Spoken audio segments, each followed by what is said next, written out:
حضرت کے پاس ایک بندہ بیٹھا تھا. حضرت کوئی دکھ ہیں، مسائل ہیں، اور دوسرے لفظ میں اپنی طرف سے بیان کر رہا ہوں آگے کہ حضرت دکھ مسائل اتنے ہیں کہ کتاب بھر جائے. زندگی میں ناکامیاں، مشائل، مشکلات، پریشانیاں، دکھ ہیں. کوئی آپ شفقت فرما دیں، کوئی مہربانی فرما دیں.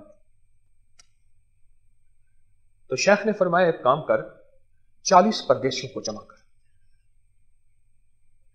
40 پردیسیوں کو جمع کر اور ہو مخلص، اور ان سے دعا کرا، ان سے دعا کرا. اس بندے نے پتہ نہیں کتنی مشکل سے 40 پردیسی جمع کیے ہوں گے، اور ضروری نہیں کہ ہر آنے والا مخلص ہو. کسی نے کہا ہوگا اتنے پیسے لوں گا، کسی نے کہا ہوگا اتنا مال لوں گا، کسی نے کہا ہوگا اتنی اجرت، اتنا بھاڑا. آخر کوئی، میں اپنی طرف سے بات کر رہا ہوں، کہاں سے وہ 40 پردیسی جمع کر کے آیا ہوگا؟ کہاں سے آیا ہوگا؟ کوئی خبر نہیں. میں جو بندہ 40 مخلص پردیسی جمع کر کے کوئی بھی عمل کرائے گا اور دعا کرائے گا، اس کی دعا قبول، اور ایسی قبول ہے، ایسی قبول ہے کہ کرنے والے کملی والے ہیں دعا، اور آمین کرنے والا بلال. اللہ ہو. کیوں؟